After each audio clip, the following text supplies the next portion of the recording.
শিলচরের সাংসদ পরিমল শুক্লবৈদ্য মহাশয়ের বাড়িতে। তার বাড়িতে এখন পুজো চলছে, বসন্ত পূজা বাসন্তী পূজা প্রতি বছর এখানে হয়। তো আমরা ঠিক তিনি যেই মতো অঞ্জলি দিয়ে আসছেন, তো তার সাক্ষাৎকারটা আমরা নিচ্ছি।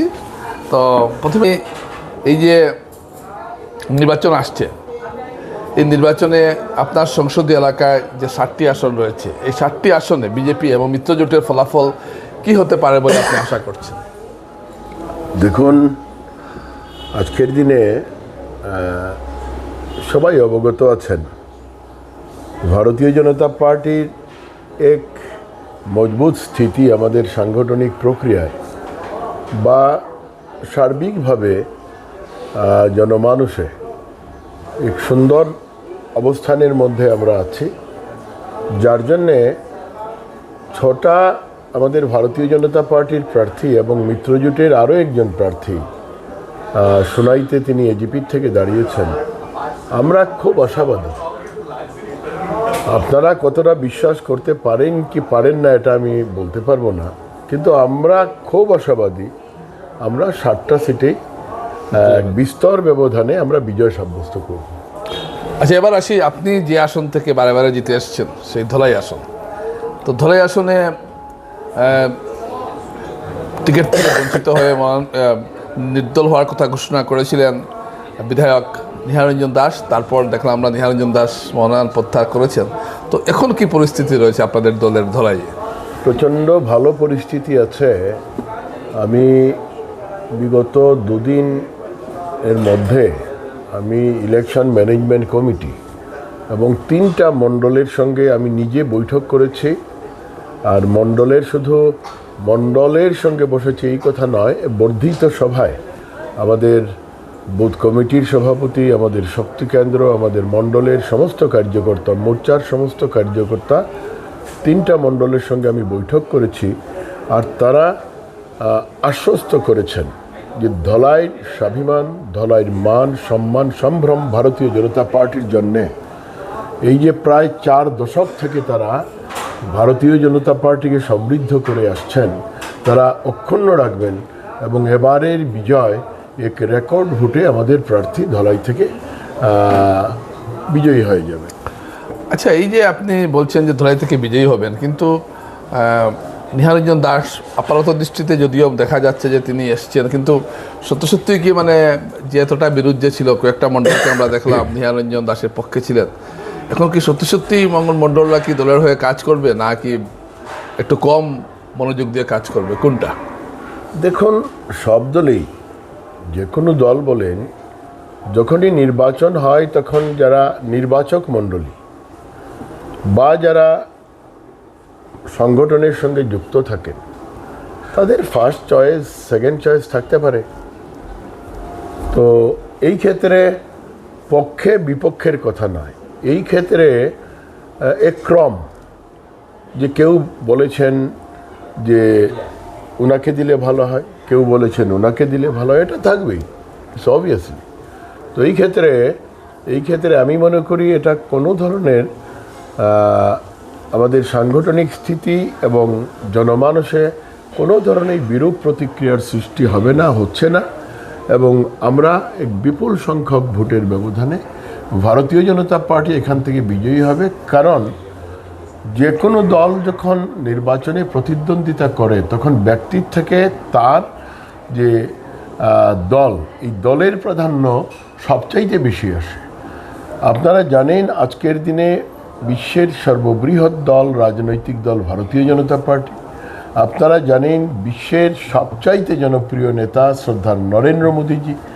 আপনারা জানেন রাজ্যের সর্বকালীন যত মুখ্যমন্ত্রী হয়েছেন, তার মধ্যে জনপ্রিয় মুখ্যমন্ত্রী আমাদের মাননীয় ডক্টর হেমন্ত বিশ্ব শর্মা। কাজেই যারা নির্বাচক মণ্ডলী, তারা এই কথাগুলো তারা ভালো করে ভাবেন, তারা দেখেন। তো এই ক্ষেত্রে আমি আপনাকে একেবারে প্রাণ খুলে বলতে পারি যে ভারতীয় জনতা পার্টি যখনই নির্বাচনে লড়ে, তখন ভারতীয় জনতা পার্টির হয়ে লড়ে।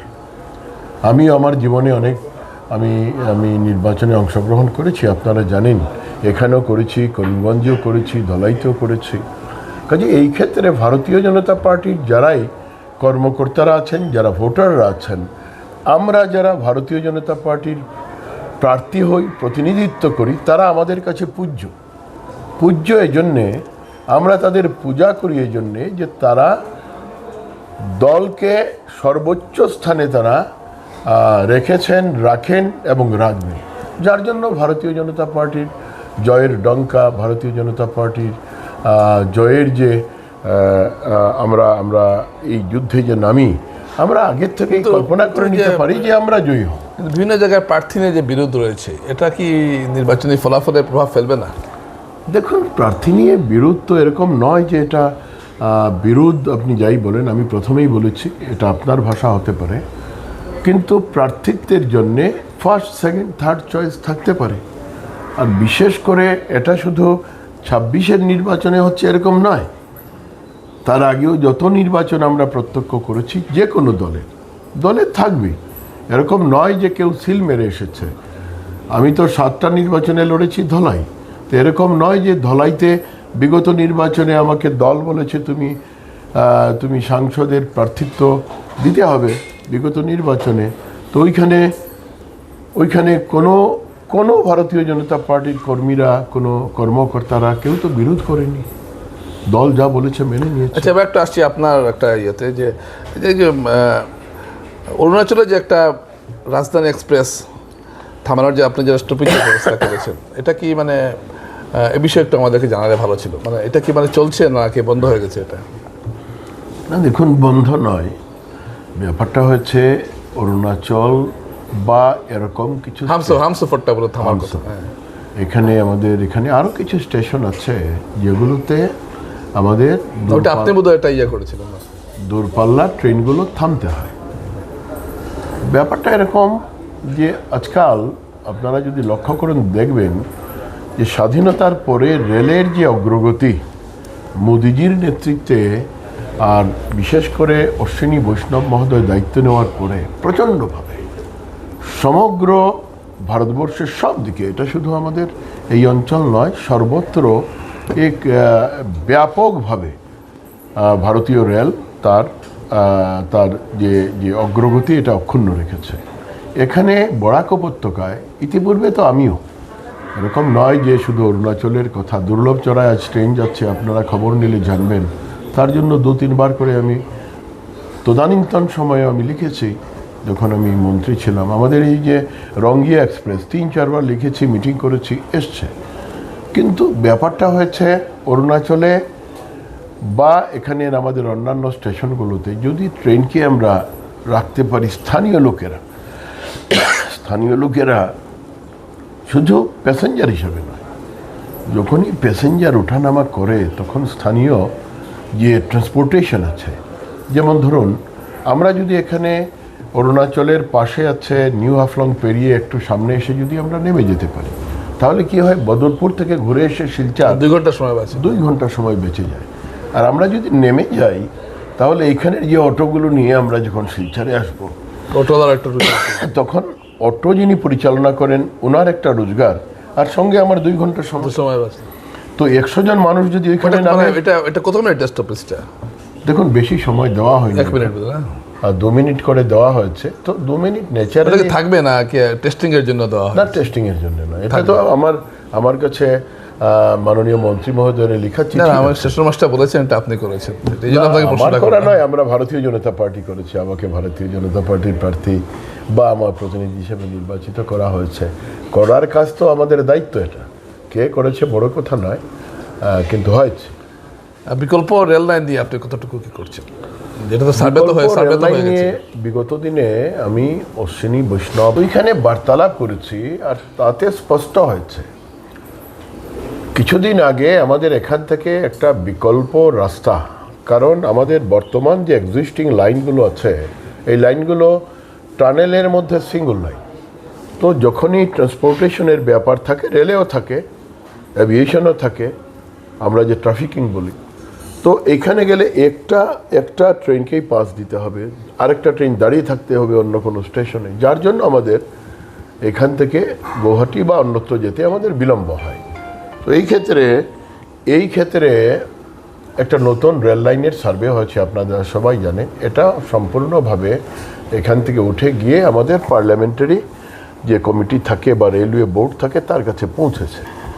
পৌঁছার পরে এই যে ডিপিআর গিয়েছে, এই ডিপিআরকে পুনরায় এক পর্যবেক্ষণ করার জন্য এটা প্রথাগতভাবে দেওয়া হয়েছে, যে পর্যবেক্ষণ করে আরও যদি নতুন কিছু স্টেশনকে আমরা সন্নিবিষ্ট করতে পারি, তার জন্য এটাকে প্রেরণ করা হয়েছে। অনেকের মনের মধ্যে এরকম ধারণা আছে যে অরুণাচল তার থেকে ছুটে যাচ্ছে বা অমুক স্টেশনটা ছুটে যাচ্ছে। এই কথাটা এখানে বসে বলা সম্ভব নয়। আমি রেলমন্ত্রীর সঙ্গে এই পার্লামেন্টের সময়, আপনারা জানেন আমাদের আপনার ম্যাপ দেওয়া হয়েছে যেটা জরিপ হয়েছে না, আমাদেরকে এখন ফাইনাল হয়নি তো, জরিপ তো পুরো হয়নি। ডিপিআর গিয়েছে, ডিপিআর ফাইনাল শেপে আছে, কিন্তু তারপরে এটা পুনর্বীক্ষণ করার জন্য ওইখান থেকে দিল্লির থেকে আবার যারা এখানের ইঞ্জিনিয়ার আছেন বা অন্যরা আছেন, কারণ আপনারা এই কথাটা বুঝতে পারেন, সবচাইতে ট্রাবলসাম হচ্ছে আমাদের এই হিলি ট্রেকটা।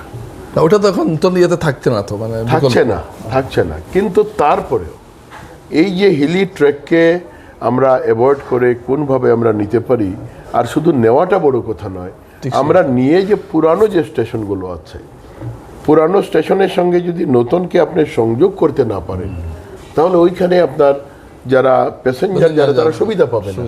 কাজে এই ক্ষেত্রে এই সমস্ত কিছু পর্যবেক্ষণ করার জন্য আবার এটাকে পাঠানো হয়েছে, এবং আমরা আশাবাদী খুব অল্প সময়ের মধ্যে নতুন যে ট্র্যাক, এই নতুন যে লাইন সংস্থাপন হবে তার অনুমোদন কেন্দ্রীয় সরকারের পক্ষ থেকে আসবে, কাজ আরম্ভ হবে। দর্শকরা, আপনারা গুরুত্বপূর্ণ কথা শুনলেন যে বিকল্প রেল লাইনের ডিপিআর রেলের সংসদীয় বোর্ডে গেছে, এবং সাংসদ পরিবেশ শুক্লবৈদ্য আশা করছেন শীঘ্রই এটা মঞ্জুরি হয়ে যেতে পারে। তো ধরুন একটা এমনি জিজ্ঞেস করছি আপনাকে, মানে ধরুন এই পুরো প্রক্রিয়া শেষ হতে কত বছর লাগতে পারে? না, বেশি বছরের কথা নয়। আপনারা দেখছেন মোদিজি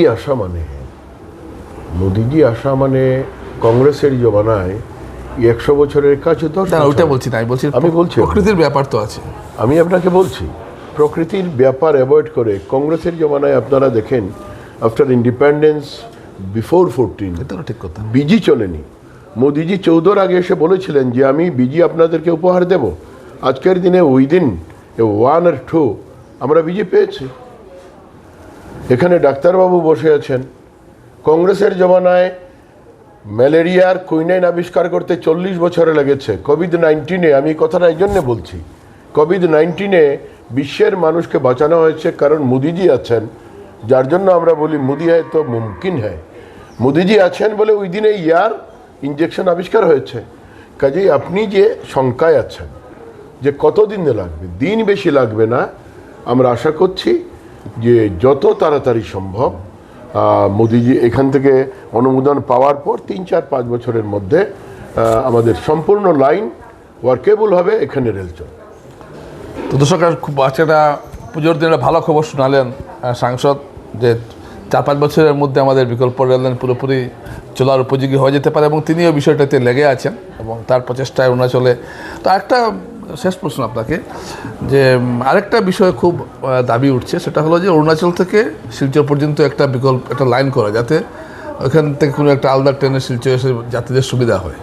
এই বিষয়টা কি আপনার কোনো বিবেচনায় আছে? দেখুন, আমার বিবেচনায় থাকলেই হবে না। ব্যাপারটা হচ্ছে যে বর্তমানের যে ট্র্যাকগুলো আছে, এই ট্র্যাকগুলোকে স্ট্রেংথেনিং করা, এই ট্র্যাকগুলোকে ইলেকট্রিফিকেশন করা, ইত্যাদি কথা, এগুলো শেষ হওয়ার পরে বিকল্প আরও অনেক প্রয়োজন আছে। আজকাল যে রাস্তা যে তৈরি হচ্ছে, NHIDCL যেগুলো করছে, শ্রদ্ধার নীতিনজি যেগুলো করছেন, আপনারা দেখছেন যে রাস্তায় ফ্লাইট অবতরণ করছে, ইভেন আপনার যুদ্ধ বিমান পর্যন্ত। এই ক্ষেত্রে আজকের যে 6টা ট্র্যাক, এরকম কোথাও আছে 6টা যে আপনার 6 লেনের মধ্যে দেখবেন ডিভাইডার আছে, ডিভাইডারের মধ্যে রেল চালানো যায় কিনা, এরকম পরিকল্পনা বিভিন্ন জায়গায় আজকের দিনে কেন্দ্রে বা রাজ্যে বিভিন্ন জনে এই পরিকল্পনা করছেন। যদি করেন, এটা অসঙ্গত নয়, সঙ্গত। ঠিক আছে। কারণ আপনি যদি যান, আপনি দেখবেন ডিব্রুগড় থেকে তিনসুকিয়া যখন ক্রস করবেন, তখন দেখবেন গাড়ি আর আপনার ট্রেন পাশাপাশি চলছে। কাজে এই ক্ষেত্রে শুধু শিলচর নয়, ধরুন ধলাইতে 6 লেন হচ্ছে, ধলাইয়ের মানুষও প্রত্যাশা হয়তো করছে যে আমার দিকে ট্রেন আসবে, আর এই ট্রেন আনতে হয়তো এখানে কোনো ধরনের ল্যান্ড অ্যাকুইজিশনে লাগবে না, কারণ রাস্তা বানানো ওই হচ্ছে। রাস্তার মধ্যে ডিভাইডারের মধ্যে দিয়ে দিন। ডিভাইডারের মধ্যে তাকে একটু মানে এক্সপান্ড করে কিভাবে করা যায় তার টেকনিক্যালি এ ধরনের চিন্তা ভাবনা চলছে। কাজেই আমি শিলচর বা অরুণাচলের কথায় যাচ্ছি না। আগামী দিনে আপনারা দেখবেন, আপনারা মোদিজিকে আশীর্বাদ করেন, আপনারা করে থাকেন আমি জানি, আপনারা ভারতীয় জনতা পার্টিকে আশীর্বাদ করেন, কারণ মোদিজি স্পষ্ট ভাষায় বলেছেন যে আমরা স্বাধীনতার 100 বছর পূর্তিতে আমরা এক বিকশিত ভারতবর্ষকে উপহার দেব, বিশ্বকে উপহার দেব। আর আমরা খুব আশাবাদী, মোদি হয় তো মুমকিন হয়। একেবারে আপনাকে মন খুলে বলছি, মোদিজি থাকবেন, আজকের দিনে যেভাবে বিশ্বের চতুর্থ অর্থব্যবস্থা, এই অর্থব্যবস্থা আপনি 3-4 বছরের মধ্যে দেখবেন। আমি তো আছি 3-4 বছর, আপনারাই আমাকে পাঠিয়েছেন, 3-4 বছরের মধ্যে will be the third economy of world. কাজে এই ক্ষেত্রে আমাদের অর্থর কোনো অসুবিধা নেই, আমাদের কোনো জায়গার অসুবিধা নেই। আপনারা দেখছেন আজকের দিনে ইরাকের যুদ্ধ, আমেরিকা ইসরায়েলের সঙ্গে, বিশ্বের সর্বত্র পেট্রোল, ডিজেল ইত্যাদি গ্যাসের দাম বেড়েছে। কোথায় বাড়লো? এখানে বাড়েনি। এখানে পেট্রোল পাম্পের মালিক বসে আছেন। আমি তো কালও আপনার পেট্রোল পাম্প থেকে নিয়েছি, আমি তেল নিয়েছি, কিন্তু ওইখানে তো 1 টাকাও বাড়েনি, দাম বাড়েনি। কাজে এই ক্ষেত্রে কিভাবে ভারতবর্ষকে নিয়ে যাওয়ার যে পরিকল্পনা, একমাত্র মোদিজি, অনলি ভারতীয় জনতা পার্টি যার পক্ষে সম্ভব।